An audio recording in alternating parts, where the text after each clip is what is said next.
Muy buenos días. Entre otros asuntos, hoy vamos a hablarles de urgencias hospitalarias o prevención de incendios y escucharemos a una víctima de acoso escolar. Bienvenidos a Parlamento. Comenzamos. Paula estaba todavía en primaria cuando empezó a sufrir acoso escolar. Y no solo de compañeros, denuncia que también de algunos docentes. ¿Qué se está haciendo desde la Consejería de Educación? Hoy buscamos respuestas sobre acoso escolar. Pienso y creo, porque lo he vivido, que el alumno sí se siente solo. Siempre es como el problema mental de que tú pienses que vas a afectar más a otra persona por contar tus problemas que más a que te ayude a solucionarlo. Sesión de control al gobierno tras una conferencia de presidentes infructuosa. Clavijo asegura que irá a la justicia contra las comunidades que se nieguen a acoger menores migrantes. Sobre el debate de la IEM, el presidente ha dicho que no se va a tocar. Cruce de acusaciones entre gobierno y oposición a cuenta de las camas elevables en los hoteles. El PSOE denuncia que el gobierno quiere que dejen de ser obligatorias. Hemos hablado con las camareras de pisos. Luis Campos confía en que el Congreso de su partido a finales de julio ayude a reforzar la posición de Nueva Canarias en el mapa político de las islas. Con él hemos hablado en nuestro tiempo de entrevista.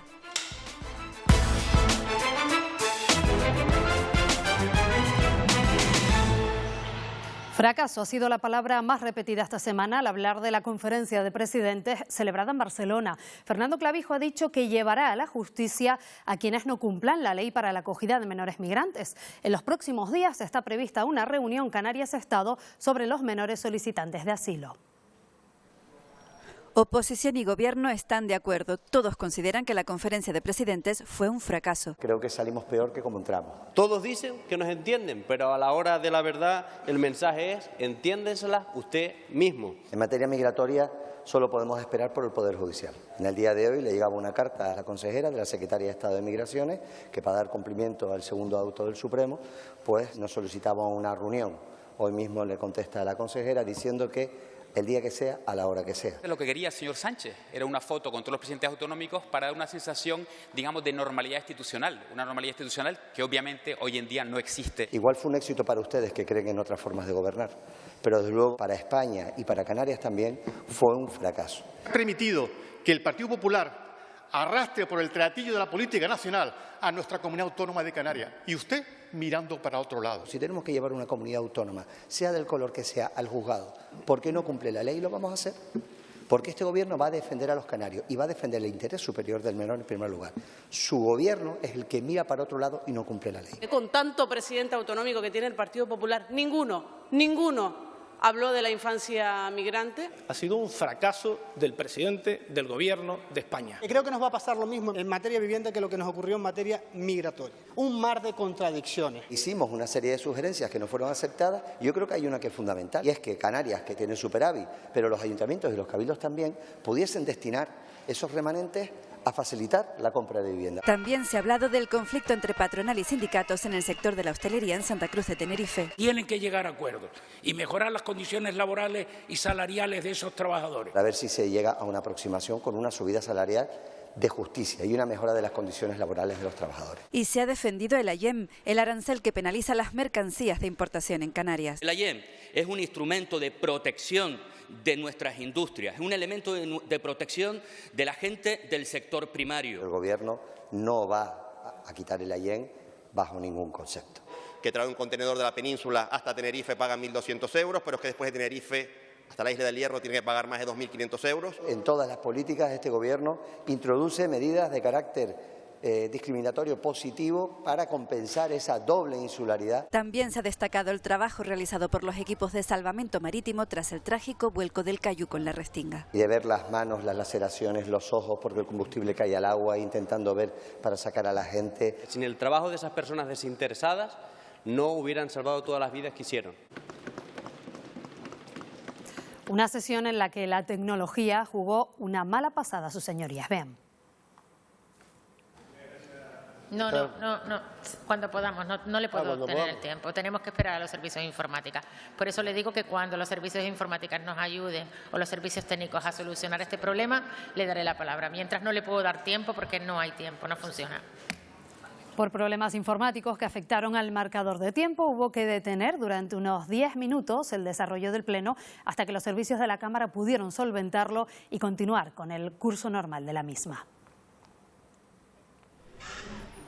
Y pareciese que los ordenadores del Parlamento estuvieran anunciando lo que tan solo unas horas después iba a ocurrir en La Palma. Hablamos del martes, un cero energético, un nuevo corte de luz que se suma a los ya registrados desde el mes de mayo. Por eso el Partido Socialista ha pedido la comparecencia del consejero de Transición Ecológica para que explique su gestión ante estos apagones y qué medidas se prevén poner en marcha. En el sector turístico, mañana lunes, los sindicatos de hostelería se sientan para decidir los siguientes pasos a dar tras rechazar el acuerdo planteado por Asotel. De las condiciones de las trabajadoras del sector se ha hablado también en el Pleno. El PSOE considera una burla, así lo han dicho, que se pretenda suprimir el artículo que obliga a instalar camas elevables, mientras que la consejera de Turismo critica que los socialistas olviden, ha dicho, al resto del sector. Las camareras de piso lo tienen claro, están dispuestas a hacer paros para que el cambio sea obligatorio y lo antes posible. Estaremos, si hay que hacer huelgas, igual que la que se hizo en Semana Santa, pues saldremos a la calle y haremos parones. Eso va a perjudicar, claro que va a perjudicar a los clientes, porque en temas de limpieza, ellos lo que primero que quieren en un hotel es una limpieza. Ante la posible paralización de la enmienda que obliga a instalar las camas elevables y los carros mecánicos, la Federación Sindical Canaria pide responsabilidad y no ceder a las presiones empresariales. También desde el Grupo Parlamentario Socialista se insiste en que se reconozca esta reivindicación histórica. Mucho más allá de este juego de trilerismo político al que parece que usted nos empieza a tener acostumbrado, le insto a que acabemos con este debate y que a partir de septiembre empiece el contador para que sea una realidad que las camas elevables estén instaladas en todo el sector alojativo de Canarias. El Ejecutivo insiste en buscar una vía distinta que no solo defienda a las camareras de piso, sino a todo el sector extrahotelero. Déjese de titulares, señor Santana, que estamos muy cansados de titulares. ¿Qué pasa en los apartamentos? ¿Qué pasa en el sector rural? ¿Qué pasa en las viviendas vacacionales? Nosotros sí queremos saberlo.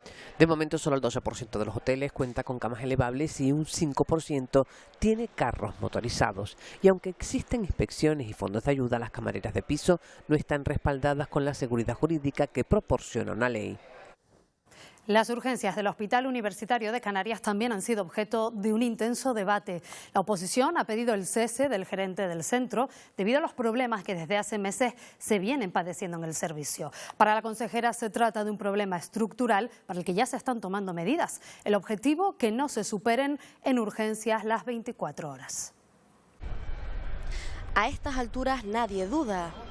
Aquí es un desastre total, es que es verdad lo que dije en la radio y lo reafirmo aquí en el Parlamento. Es un desastre total. Distintos medios de comunicación y nada sospechosos de ser comunistas. Es insostenible. Desbandada de las urgencias del Hospital Universitario de Canarias, hasta 32 de 40 médicos han renunciado o cogido la baja. ¿Mentimos todos? Nos comenta el personal sanitario que tienen turnos imposibles. Pero el hecho de que esas cuestiones tengan casi carácter estructural no quiere decir que sean menos graves. El servicio de urgencias se ha quedado pequeño, el servicio y la gestión también hay que modificarla y se está trabajando en ello. Ahí se crea un cuello de botella que se podía haber resuelto si en un centro de salud hubiesen existido los medios necesarios. La coherencia cuando estamos en el Gobierno y cuando estábamos en la oposición, porque este mismo diputado también lo denunció cuando estábamos en la oposición y ustedes en el Gobierno. ¿Y sabe cuántas iniciativas presentaron entonces ustedes? Se lo digo yo, entre 0 y ninguna. Pero muchas son cuestiones que se arrastran desde hace años y para las que ya se están poniendo en marcha distintas medidas. Un proyecto de mejora de urgencias de LUC 24-26 y que está dotado por ahora de 2 millones de euros. Se han contratado a 14 médicos desde febrero de este año y que durante los 2 próximos meses está prevista la incorporación de otros 12. Se quiere alcanzar la atención y resolución de pacientes en las 24 horas siguientes a la entrada de urgencia. Para la oposición, la solución más urgente pasa por destituir al gerente de LUC, Adasat Goya. La práctica totalidad de los grupos han propuesto la redacción de una ley de accesibilidad. Con ella pretenden que Canarias sea un referente para el colectivo. Se busca favorecer un entorno más inclusivo, reduciendo las barreras físicas y virtuales para las casi 128.000 personas con discapacidad que hay en nuestro archipiélago. El acceso a la playa, el acceso al mar, el acceso a un espacio natural, el acceso a una infraestructura de ocio, de disfrute. No solo hablamos de que las personas con discapacidad tengan barreras físicas o cognitivas a la hora de acceder a la Administración, queremos que tengan una vida plena y para eso necesitamos de esta norma para construir una Canarias, como dije antes, más inclusiva, más justa y que garantice la igualdad de oportunidades de las personas con discapacidad. El Pleno además ha condenado la ocupación ilegal de viviendas y ha pedido que se tramite cuanto antes la ley planteada por el Partido Popular en el Congreso de los Diputados. Esa ley busca que los desalojos se lleven a cabo en menos de 48 horas. Además, el texto aprobado recoge que se habiliten secciones dentro de los tribunales de instancia que se especialicen en ese asunto, en ocupación e inquiocupación. La proposición no de ley ha salido adelante con el apoyo de los grupos que sustentan al Gobierno y también de Vox. Nueva Canarias ha apoyado que se condene la ocupación ilegal de viviendas, pero sus propuestas para que la ciudadanía tenga una vivienda digna son distintas a las que recoge esa proposición no de ley que acabamos de ver. Sobre vivienda o sobre la situación de su partido, hemos hablado con el portavoz Luis Campos.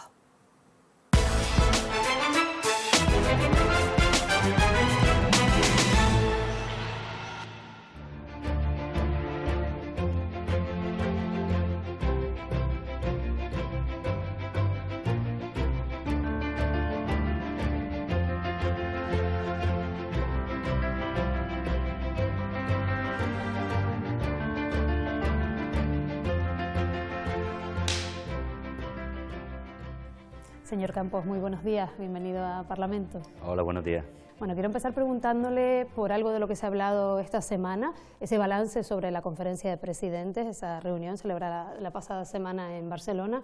¿Con qué sensación se queda usted? ¿Cómo lo vio? Una bala perdida, desgraciadamente. Ya lo habíamos advertido, iba a ser un fracaso, sobre todo por la actitud de uno de los partidos que se autodenominan de Estado, hablo del Partido Popular. Ha estado poniendo todo tipo de trabas a la celebración de esta conferencia de presidentes, incluso amenazando con no asistir a la misma, y tuvimos que ver pues su propuesta de orden del día, que era un intento claro de hablar absolutamente de todo, incluso de cosas impropias de una conferencia de presidentes, para que en realidad no se hablara de nada, intentando por tanto boicotear la misma. En medio, desgraciadamente, salen perjudicados pues los principales problemas que tiene el conjunto de la ciudadanía a nivel estatal, pero aterrizando en Canarias por dos de los aspectos que creo que son los más importantes, dos de los aspectos más importantes. Uno, por fin y de una vez por todas, ser capaces de materializar un mecanismo que a través de la modificación de la Ley de Extranjería se había logrado para la derivación de los menores extranjeros que llegan fundamentalmente a Canarias, también a otros territorios, pero también a Canarias, y que ha tensionado absolutamente la capacidad de respuesta que los niños y niñas que llegan se merecen. Y desgraciadamente pues eso quedó también no en un olvido, pero sí sin ningún tipo de materialización. Y segundo, el que desde Nueva Canarias consideramos el problema más importante en este momento en nuestra tierra. Hablo del acceso a una vivienda digna, una vivienda asequible. Había una propuesta del Gobierno de España, boicoteada, como digo, en esa medida concreta y con carácter general en el funcionamiento normal de la Conferencia de Presidentes por parte del Partido Popular. Espero que a pesar de todo eso, el Estado siga adelante, el Gobierno de España siga adelante, con aquellas comunidades que sí han dado una mano tendida a intentar resolver el problema de la vivienda y también las consecuencias del hecho migratorio en Canarias. Hablo de Euskadi, hablo de Cataluña y algún otro territorio, y al menos ser capaces de encauzar alguna medida positiva de una conferencia de presidentes que no olvidemos que es uno más de los mecanismos de diálogo, de consenso, de cooperación interadministrativa entre todas las administraciones, pero nos estamos encontrando con un Partido Popular cada vez más en una deriva, casi emulando a la extrema derecha, con la que ya gobierna en muchos de sus territorios, y desgraciadamente pues rompiendo todos los espacios de diálogo. Ya es impracticable el diálogo en el Congreso y en el Senado, pero al menos en digamos, estamentos como esta conferencia de presidentes había un atisbo de esperanza y tampoco ha sido viable. El presidente Clavijo hablaba de desesperación ante la situación que se está viviendo con el fenómeno migratorio. ¿Por qué cree usted que el Estado no termina de aplicar ese decreto que ya se aprobó, que ya se convalidó? ¿A qué están esperando? No olvidemos que para aplicar el decreto es fundamental la cooperación de las comunidades autónomas, es decir, estos niños y niñas no quedan en el aire, en una situación en medio de una nebulosa, al final aterrizan en determinados territorios, en comunidades como la que están ahora, por ejemplo, en Canarias, y para eso necesita de comunidades que presten colaboración, algunas que incluso den la información a la que se han negado a dar, como establecía la ley. Hablo de Aragón, aunque en el último minuto ha tenido que rectificar ante la amenaza del Gobierno del Estado de llevarlos al Constitucional. Habla de número de plazas de las que dispone. Efectivamente, y a partir de ahí pues establecer los cauces. Yo no digo que el Gobierno de España pueda intensificar algo más, digamos, la presión para llevar a cabo esa derivación, y sí creo además que es responsable de otra de las cuestiones, y es el caso de los menores extranjeros que llegan a Canarias y solicitan asilo. El tema del asilo político, la consideración de refugiado, así que es competencia estatal, lo hemos defendido siempre, está en el marco de los derechos humanos. Además ha habido un auto y un segundo requerimiento por parte del Tribunal Supremo, y en esto sí creemos que el Gobierno del Estado está haciendo dejación, pero en la aplicación y el desarrollo de la ley todos sabemos al final quién está entorpeciendo el que se lleve a la práctica en todos los niveles. Primero intentando que no saliera adelante. Recordemos, hace ahora un año esto hubiera estado encausado si el Partido Popular hubiera hubiera votado a favor de la modificación de esa ley de extranjería. Votó en contra. Una vez aprobada la ley, en lugar de cumplirla, lo que se han dedicado es a elevar recursos al Constitucional, algunos a no cooperar, claramente, y a otros incluso cerrar acuerdos para sacar adelante sus presupuestos, el ejemplo de Baleares, el ejemplo de Murcia y de algún otro, lamentablemente, con Vox, con un objetivo, digamos, con una exigencia por parte de Vox, y es que no se le derivara ningún menor de los que llega, por ejemplo, a Canarias, ¿no? Esta es la realidad con la que nos estamos encontrando y con la que se está encontrando el Gobierno de España. Por tanto, la responsabilidad del Gobierno de España, cuando las tiene, hay que denunciarlas, pero cuando las tiene otros partidos políticos, evidentemente también hay que alzar la voz. Y ahí sí que nosotros discrepamos del presidente del Gobierno de Canarias. Fernando Clavijo ya llega un momento en el que no vale solo con tener un discurso de dureza extrema con el Gobierno de España y luego una dureza velada hacia las comunidades que pues no están siendo muy solidarias. Es que tiene sentado en su Consejo de Gobierno al Partido Popular, el principal responsable de que esa derivación de los menores, de que ese abandono de los menores, de que ese abandono de Canarias, de que esa traición a territorios como Canarias se estén llevando a cabo. Es que lo tiene sentado en su gobierno. Es que además quien tiene sentado a su gobierno y a su derecha, el vicepresidente Manolo Domínguez, tiene la condición de presidente del Partido Popular en Canarias, que por tanto podría haber mandatado a los diputados y diputadas canarias en el Congreso de los Diputados, ya desde julio del año pasado y también ahora, a que si no querían votar a favor al menos se abstuvieran y la ley hubiera salido adelante. ¿Y qué lectura hace usted de eso, de esa posición o esa postura de Manuel Domínguez?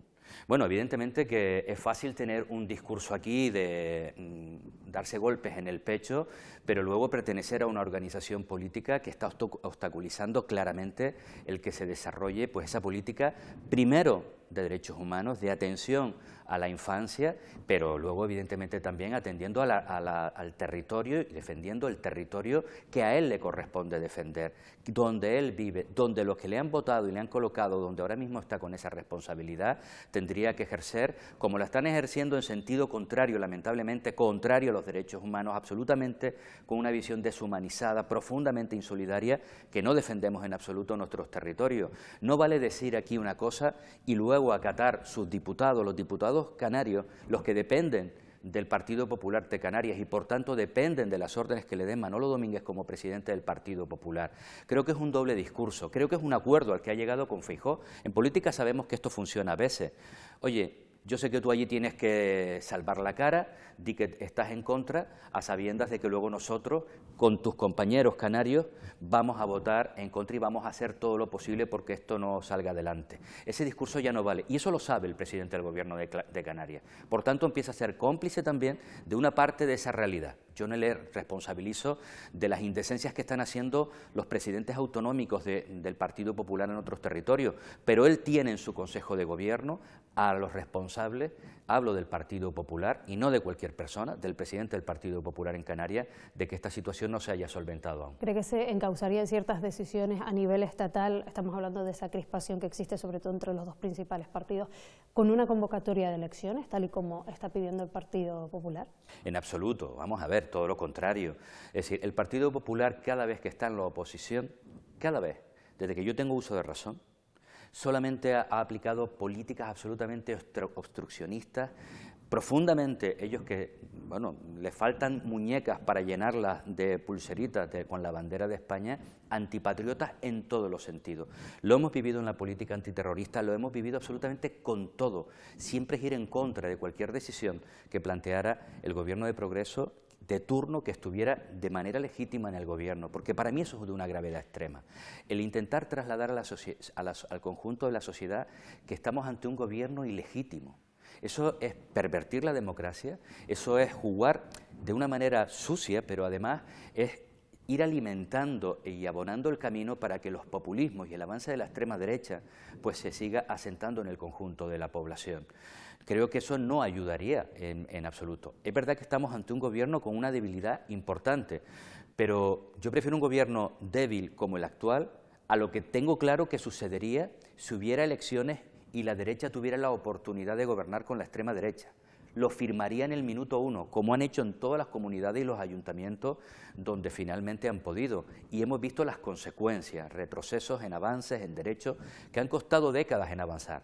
Y hablo, por ejemplo, de los avances en materia de igualdad, de lucha contra la violencia de género, y podría seguir en muchísimas otras cuestiones, por supuesto, en avanzar en políticas de sostenibilidad, de lucha contra el cambio climático, o profundamente inhumanas e insolidarias, como las referidas a las migraciones o abandonar a los territorios más vulnerables como Canarias. Hablaba usted al comienzo de esas dos grandes preocupaciones, a su juicio, que tiene Canarias, la vivienda también. ¿Qué soluciones pondrían ustedes sobre la mesa? Porque ustedes han planteado una ley, incluso aquí en nuestro archipiélago. ¿Qué medidas cree que sería más urgente poner en marcha? Muchísimas, y las hemos planteado. A mí me hace gracia cuando se habla por parte del presidente del Gobierno de Canarias del modo canario de hacer política.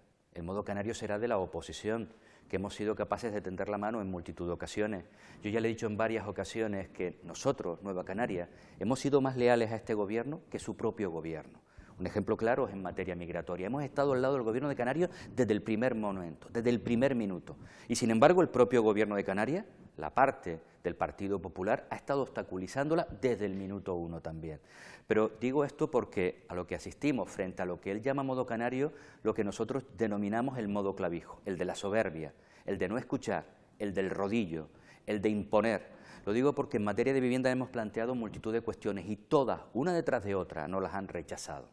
Planteábamos una hace apenas unos 6-7 meses, que era un programa canario de alquiler seguro. Uno de los principales problemas al que estamos asistiendo es el miedo, en algunos casos porque han tenido problemas y en otros infundido por campañas mediáticas, a poner su vivienda en el alquiler residencial. Desgraciadamente ese miedo está ahí, está retrayendo a muchísimos propietarios de vivienda, hablo de pequeños propietarios, a poner en el alquiler residencial, en definitiva, alquilarle la vivienda a la gente que aquí vive. Porque se ven desprotegidos de alguna forma. Porque entienden que se ven desprotegidos, pues que el Gobierno de Canarias actúe como protector en ese sentido.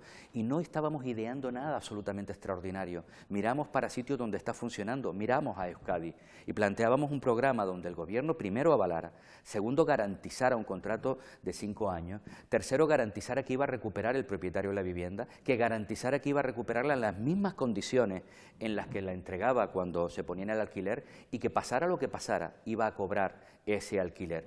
Poniendo esto en marcha, nosotros decíamos, no las 211.000 viviendas vacías que hay hoy en día en Canarias, solo con el 20% de esas 211.000, poner en el mercado residencial 40.000 viviendas casi de manera inmediata supondría un efecto importantísimo que atenuaría los precios y facilitaría el acceso a la vivienda. Pero es que planteamos cuando se empezó a tramitar la ley de alquiler vacacional, establecer una moratoria al alquiler vacacional mientras se tramitaba la ley, porque iba a generar un efecto llamada. No nos hicieron caso, lo he planteado hasta en 4 ocasiones en esta Cámara, hasta en 4 ocasiones, y en las 4 las han rechazado. La realidad es que desde que se anunció la ley hasta el momento en que se apruebe, que probablemente será a lo largo de este periodo de sesiones, probablemente antes del final de julio, han sido casi 30.000 nuevas viviendas que estaban antes en el alquiler residencial, y una parte importante de ellas se han pasado al alquiler vacacional, colapsando, por tanto, deteriorando más el acceso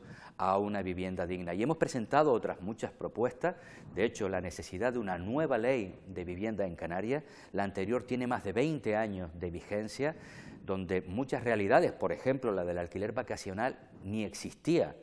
Y como estas, otras muchas cuestiones que en aquel momento ni las olíamos, por hablar de manera coloquial. Por tanto, era necesario no ir de decreto en decreto, que se están demostrando fracasados uno detrás de otro, impuestos por el Gobierno de Canarias, sino abordar una ley integral, digamos, aterrizando en la realidad que tenemos en este momento y ante las nuevas casuísticas que en este momento hay. Bueno, no tenemos mucho más tiempo, pero quiero preguntarle también por la situación en su partido. Están ustedes a punto de celebrar el Congreso. No sé si tienen ya fecha exacta y lugar. Sí, vamos a celebrarlo el último fin de semana de julio, será en el SICA, en Las Palmas de Gran Canaria. Y bueno, la verdad, pues un proceso, saben que para nosotros los congresos, y yo creo que para todos los partidos, es el momento más importante dentro de la vida orgánica de cualquier organización política, porque es donde se define, donde se debate pues las políticas, la orientación de los principales temas, precisamente propuestas a las problemáticas y las demandas que la ciudadanía nos plantea, y donde se decide por parte del conjunto de las personas que pertenecen a la organización quién va a dirigir esta organización. Por tanto, adelantándola casi un año, porque en este proceso que hemos vivido intenso en Nueva Canarias, con un debate sobre, entre otras cuestiones, la renovación, que nosotros jamás hemos eludido, pero queríamos hacerlo con la legitimidad democrática, con lo que dicen nuestros estatutos, con lo que está establecido en todas las organizaciones políticas y decidiéndola toda la militancia. ¿Y cree usted que Román Rodríguez, Carmelo Ramírez deben apartarse ahora? ¿Debe haber una renovación o pueden, en su opinión, volver a presentarse? Que pueden es evidente. Precisamente una de las cuestiones que yo he defendido desde el minuto 1 es el derecho de cualquier persona en esta organización, desde Román o Carmelo, con el tiempo que lleven, a alguien que lleve poco tiempo en la misma, si así lo desea, de manera legítima, a poder postularse a dirigir la organización. Pero eso lo tendrán que decidir ellos, aún no lo han planteado, será una decisión que libremente ejerzan. Y si alguien de la organización, si ellos decidieran dar ese paso, no estuviera conforme, afortunadamente la democracia, al menos en nuestro partido, aunque hay algunos que así no lo han entendido, permite la posibilidad de presentar candidaturas alternativas. Nosotros, como lo entendemos, igual que las otras organizaciones políticas, igual que lo ha hecho Compromís en su congreso con 3 candidaturas, igual que lo ha hecho el BNG en su congreso con 3 candidaturas. ¿Pero qué cree usted que sería mejor para Nueva Canaria? ¿Que continuasen o que no? Si usted me pregunta a mí, en alguna de las personas a las que usted me hace referencia, yo preferiría que continuara. ¿Por qué? Porque estamos hablando de algunas de las figuras políticas más relevantes de los últimos años, pero que también con una capacidad enorme en el presente. Pero yo eso quiero dejárselo a ellos. Lo que sí tengo claro es que pase lo que pase, quien va a dirigir la organización lo va a decidir el conjunto de la militancia. Y estamos haciendo un proceso de escucha con organizaciones y con el conjunto de la ciudadanía para materializarla en nuestros estatutos, para materializarla en nuestra ponencia política, en la de igualdad o en la de juventud, y por supuesto en cada una de las resoluciones que es lo que nos marcará luego el camino aquí, cuando hagamos las propuestas. Y eso lo haremos con las personas al frente de la organización que nuestra militancia decida. Bueno, pues la postura ha quedado clara, aunque no se ha mojado con los nombres, pero bueno, estaremos pendientes de ese congreso. Luis Campos, gracias por habernos acompañado. Muchas gracias.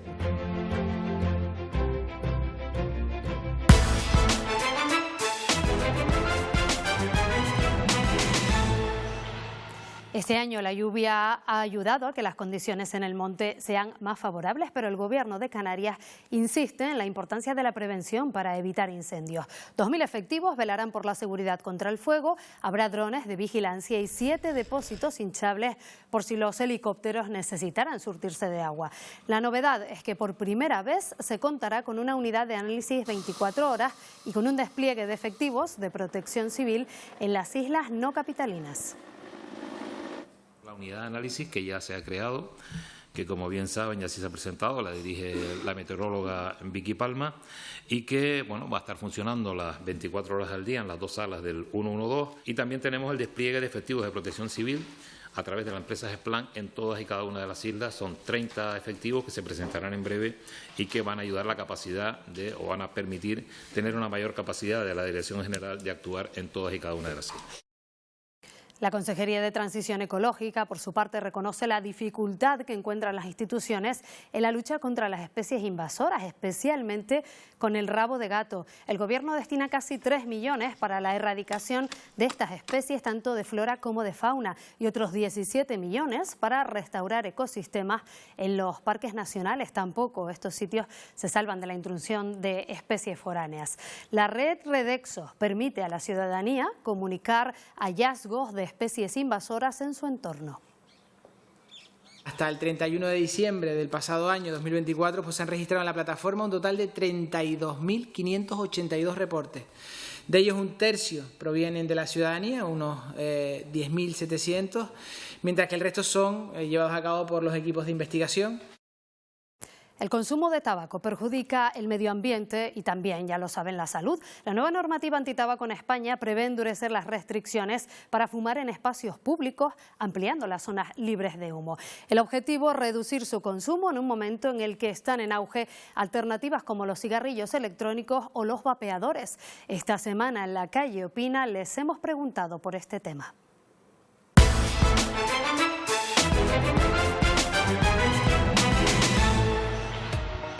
En los últimos años se ha popularizado el consumo de alternativas al tabaco tradicional, como el cigarrillo electrónico o los vapeadores, que se dirigen principalmente a la población joven. A nivel nacional, el 46% de los jóvenes de entre 14 y 18 años asegura haber consumido cigarrillos electrónicos en el último año, el 40% además con nicotina. Pese a todo, en nuestro archipiélago el porcentaje de fumadores ha descendido en los últimos años. Hemos pasado del 26,2% de población fumadora en 2015 a un 19,9% en 2021. Esta semana hemos salido a la calle para conocer su opinión acerca de este tema. No, no soy fumadora. Ex-fumadora. ¿Por qué dejó de fumar? Por salud. ¿Nunca has fumado? No, bueno, cuando era uno joven. ¿Te molesta cuando fuman a tu alrededor? No, para nada. Sí. Muchísimo. Es normal que le moleste. No me molesta, no me molesta. Ni me gusta decirle nada tampoco. Cuando estás comiendo y eso, pues puede ser un poquito molesto. Y el hecho de que se me quede impregnado en la piel. Yo a veces huelo el cigarro y digo, ay, me voy a fumar un cigarro. Lo ideal sería que lo restringieran un poco, pero... Si sacan la normativa, pues nos tendremos que acostumbrar todos. Si lo único que le está faltando es que los tengan encarcelados. No permitir en muchos sitios, se ha dejado de fumar mucho. ¿Conoces a mucha gente de tu alrededor que fume vapor? Sí, incluso niños de 15, 14 años. Ni creo que sea saludable. Cada vez se fuma más joven. El incremento de jóvenes que consumen cigarrillos electrónicos y vapeadores es relevante a nivel nacional, aunque en nuestro archipiélago han descendido las cifras de fumadores tradicionales. Las nuevas restricciones para fumar en espacios públicos buscan continuar con esa tendencia y restringir el consumo de tabaco. Pues esa nueva ley que prevé aprobar el Gobierno pronto prohíbe fumar en espacios como centros docentes o campus universitarios. Y de una universidad vamos a hablar porque el rector de la Laguna ha estado esta semana en el Parlamento. Allí ha propuesto que se dediquen incentivos fiscales a atraer talento investigador y aumentar la inversión en I+E+I. También esos incentivos que se puedan aplicar a la inversión en alojamientos universitarios e infraestructuras científicas. Ocupamos el último lugar, datos del año 2023, en el gasto per cápita de I+D+I, con 138 euros. El primer lugar está el País Vasco con 925. Creo que las universidades públicas pueden colaborar, introducir incentivos complementarios o mejorados de la actual deducción fiscal que tenemos por actividades de innovación tecnológica. No fue en la universidad, sino antes de esa etapa, ya en el colegio, también en el instituto.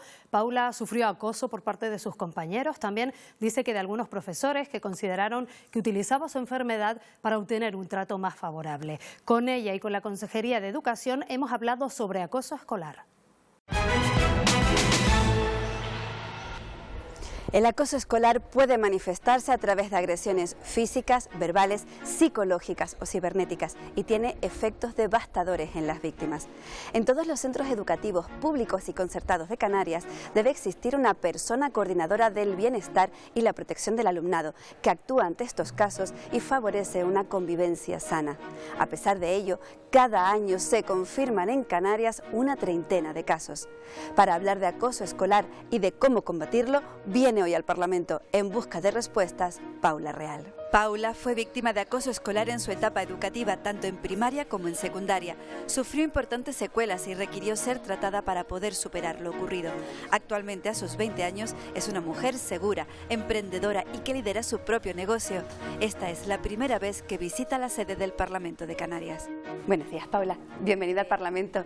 Bueno, vamos a aprovechar esta visita para hablar desde tu experiencia, ¿cómo crees que se puede mejorar la situación de las personas que sufren acoso escolar en Canarias? Hace falta más formación al profesorado, ya que de cierta forma ellos son los encargados y los titulares en el entorno educativo y en el aula de que el alumno se sienta protegido y se sienta también informado y consciente de las situaciones en las que él puede estar, en las que se puede enfrentar y cómo puede solventarlas. Sin lugar a dudas, la intención de la consejería es seguir fomentando esa formación para que el profesorado pues tenga esas herramientas necesarias y actuar en el momento en el que tiene que actuar. El bullying no se detecta en las fases tempranas, pero sí es verdad que si nosotros mismos en el entorno podemos dar una ayuda, vemos pequeñas piezas que pueden ayudarnos a montar esa idea de lo que puede pasar, no lo vamos a pillar siempre empezando, pero sí que podemos llegar a un comienzo y que se pueda solucionar o resolver el conflicto antes de tiempo y que empeore. ¿Y cómo se detecta esa detección temprana? Pues con esa formación, pero aquí también necesitamos de la ayuda del alumnado, también de las propias familias, que de que tengan una ligera sospecha nos avisen. Establecer límites en el entorno educativo, que los mismos profesores y mismos alumnos se conciernen de las situaciones y de los comportamientos que se puedan establecer en el aula, manteniendo respeto y que se sientan en un entorno afable. Si todos somos capaces de ponernos del lado de esa persona que sufre acoso, probablemente en la convivencia en los centros educativos sea una convivencia sana, que es lo que se respira mayoritariamente en los centros educativos de Canarias. El tema de hablar sobre el acoso en los centros educativos se habla, pero no se le da la importancia, por ejemplo, que puede llegar a tener. No minimizar las consecuencias ante el acoso escolar o el bullying, pero sí tener consciente y ser un recordatorio constante de que todos somos personas y tenemos que tener un apoyo y no estamos solos ante esas situaciones. Vamos a lanzar campañas contra el acoso escolar, pero ya no solo las campañas en los centros educativos, sino también en los propios medios de comunicación, que juegan un papel muy importante para poder darle visibilidad a los casos que vamos detectando. Necesitamos de la colaboración de todos para que no se vuelvan a producir estos casos. Pienso y creo, porque lo he vivido, que el alumno sí se siente solo en lo que viene a ser el principio de ese camino. Hablarlo cuesta mucho, siempre es el problema mental de que tú pienses que vas a afectar más a otra persona por contar tus problemas que más a que te ayude a solucionarlo. Lo que digo a la familia y a las propias víctimas que confíen en nosotros y que cualquier cosa que vean que a la que no estamos o lo que no podamos llegar, que nos lo hagan saber. Queremos ser sus aliados. Que todos los centros educativos sean conscientes de un protocolo en caso de bullying o en caso de acoso escolar. Una persona que lo sufre puede tener a alguien de fuera que lo ve, pero no sabe cómo actuar. Existe un protocolo contra el acoso escolar y es un protocolo que además se está potenciando o trabajando para que toda la comunidad educativa lo conozca. Tiene que ser un documento que se maneje, como otro que dice, al dedillo. Y vamos a dar los primeros pasos para esa ley canaria contra el acoso escolar, porque creo que es necesaria, no podemos esperar por el Estado. Y también quiero trasladar ese mensaje a las víctimas, estamos de su lado. El objetivo de la consejería, sin lugar a dudas, es acabar con esto. Pues ya saben, hay que tener los ojos bien abiertos a nuestro alrededor. De esta manera nos marchamos. Recuerden que volvemos como siempre el próximo domingo. Hasta entonces, que pasen ustedes una muy feliz semana. Adiós.